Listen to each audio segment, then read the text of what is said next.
Assalamualaikum warahmatullahi wabarakatuh. Yang saya hormati Bapak Profesor Nairobi dan Bapak Arif Darmawan selaku dosen mata kuliah Perekonomian Indonesia beserta teman-teman semua. Kami dari kelompok 11 akan mempresentasikan hasil diskusi kami mengenai tantangan dan arah kebijakan sistem keuangan. Adapun anggota kami yaitu Anggiang Riawan, Yasidik Nyamando, Dian Putra Anggraini. Selanjutnya yaitu topik bahasan kita. Yang pertama yaitu COVID-19 menahan pemulihan perekonomian dunia dan domestik yang akan disampaikan oleh Yasidik. Kepada Yasidik dipersilahkan.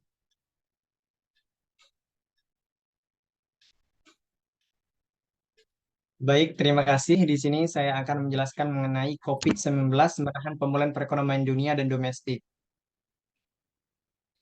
Keyakinan pelaku ekonomi terhadap prospek pemulihan ekonomi dunia sempat menguat pada akhir 2019 sejalan dengan penurunan ketegangan dagang Amerika Serikat dan Tiongkok. Pelaku ekonomi meyakini bahwa penandatanganan kesepakatan dagang tahap 1 antara AS dan Tiongkok pada Januari 2020 akan memperkuat optimisme dan berdampak positif bagi pemulihan perekonomian global.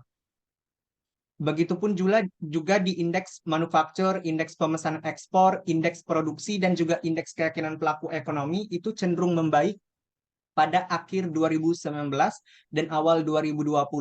Nah, di pasar keuangan, perbaikan sentimen investor global menopang penurunan persepsi risiko pasar keuangan ke level terendah dalam 5 tahun terakhir, serta mendorong aliran modal dan apresiasi mata uang negara berkembang.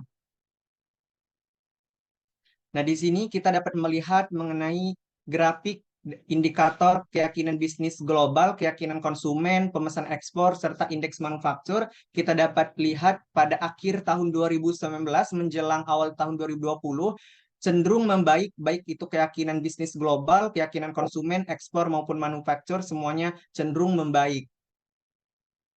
Namun, pada awal tahun 2020, COVID-19 merebak di Tiongkok, sehingga yang awalnya pelaku ekonomi dan juga pembuat kebijakan itu optimis terhadap ekonomi karena adanya pemulihan global tadi, kemudian menjadi pesimis karena merebaknya COVID-19 ini. COVID-19 yang berasal dari kota Wuhan di Provinsi Hubei pada Desember 2019 dengan cepat menyebar ke berbagai wilayah di Tiongkok dan menjalar ke berbagai negara di dunia termasuk Indonesia, sehingga ini menyebabkan gangguan proses produksi dan terhentinya aktivitas ekonomi secara meluas dan mulai terasa di seluruh dunia. Nah, melemahnya aktivitas ekonomi di Tiongkok ini tercermin dari sejumlah indikator seperti indikator konsumsi batu bara, indikator mobilitas, serta indikator total penumpang. Nah, di sini kita dapat melihat bahwasanya baik itu indikator konsumsi batu bara, mobilitas, maupun total penumpang itu mulai menurun akibat dari pandemi COVID-19 ini. Baik, itu yang dapat saya sampaikan. Sekian, terima kasih. Saya kembalikan kepada moderator. Terima kasih Sidik atas penjelasannya.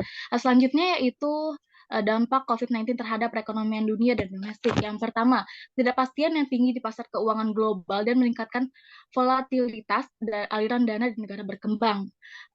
Ketidakpastian ini menyebabkan investor global untuk risk off dengan menarik penempatan dana di instrumen berisiko ataupun pasar keuangan di negara berkembang dan mengalihkannya kepada aset yang dianggap lebih aman. Yang kedua, penurunan permintaan global dan melemahnya harga komoditas. COVID-19 menyebabkan penurunan pada permintaan global dan harga komoditas, seperti contohnya pada harga minyak, sempat tercatat mengalami penurunan sebesar 30% pada minggu kedua Maret 2020. Yang ketiga, penghentian sementara kunjungan wisatawan mancanegara akibat kekhawatiran penyebaran virus. Dampak dari COVID-19 ini mempengaruhi Indonesia melalui jalur perdagangan, pariwisata, dan jalur investasi. Penghentian sementara kunjungan wisatawan masyarakat mancanegara akibat penurunan kinerja sektor pariwisata beserta pendukungnya termasuk sektor pengangkutan dan perdagangan di kawasan pariwisata. Yang keempat yaitu minat investor untuk masuk ke negara berkembang termasuk Indonesia juga menurun seiring melemahnya permintaan komoditas dan manufaktur di samping menurunnya permintaan domestik. Ketidakpastian ini mendorong investor melakukan penyesuaian portofolio dan menyebabkan aliran dana keluar dari negara berkembang termasuk Indonesia sehingga menekan nilai tukar rupiah. Sekian dari saya. Selanjutnya materi selanjutnya mengenai risiko stability keuangan ke depan meningkat meskipun tetap terjaga akan disampaikan oleh Anggi Anggriawan. Pada Anggi dipersilahkan. Oke, baik. Ya, terima kasih. Yang pertama, next. Yang pertama, stabilitas sistem keuangan triwulan 1 tahun 2023 tetap terjaga di tengah tantangan ekonomi global. Perkembangan positif yang ditopang oleh koordinasi kebijakan yang ditempuh secara optimis terhadap pemulihan ekonomi, seiring membaiknya berbagai indikator perekonomian dan sistem keuangan domestik. Yang kedua, KSSK terus mencermati dinamika ekonomi global. Pertumbuhan ekonomi global pada tahun 2023 diperkirakan sebesar 2,6%. Hal ini ditopang oleh pertumbuhan positif dari perdagangan dari Tiongkok pasca pandemi COVID-19. Selanjutnya yaitu nilai tukar rupiah menguat sehingga mendukung stabilitas perekonomian. Secara year to date, nilai tukar rupiah pada April 2023 menguat 6,21% dibanding mata uang lain.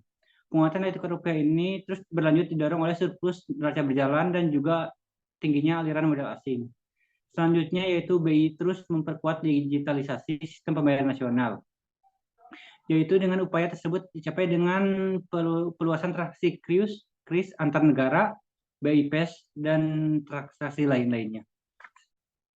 Next. Selanjutnya yaitu stabilitas sektor jasa keuangan tetap terjaga dengan kinerja intermediasi lembaga jasa keuangan yang meningkat didukung tingkat permodalan serta likuiditas yang memadai. Hal ini pada Maret 2003 pertumbuhan kredit perbankan mencapai 9,93% year on year dan juga ditopang oleh kredit investasi sebesar 11,40%. Selanjutnya, kinerja industri keuangan non-bank juga terus menunjukkan perkembangan yang baik. Hal ini terlihat dari pendapatan premi asuransi komersil sebesar 78,5 triliun pada Januari-Maret 2023, serta nilai outstanding piutang sebesar 435 triliun. Terus selanjutnya mencermati kondisi ketidakpastian global yang tinggi, OJK terus mewaspadai dampak rampatan kondisi tersebut pada sektor jasa keuangan nasional, seperti mengkaji recovery plan dan memperkuat penerapan program anti pencucian uang dan pencegahan pendanaan terorisme. Next. Perkembangan sistem keuangan. Bank Indonesia membuat 5 inisiatif blueprint sistem pembayaran 2025. Yang pertama open banking, yaitu standarisasi API atau Application Programming Interface dari segi teknis, keamanan, kontrak, dan juga standarisasi data. Yang kedua data, yaitu pengoptimalan data serta pengurangan risiko kebocoran data dan privasi data masyarakat.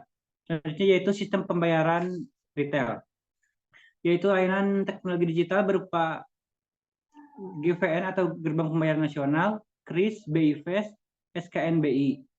Selanjutnya yaitu infrastruktur pasar keuangan, yaitu teknologi yang digunakan untuk mempercepat sistem keuangan 2025 seperti Triple ICE, Security Settlement System, ETP, Electronic Trading Platform.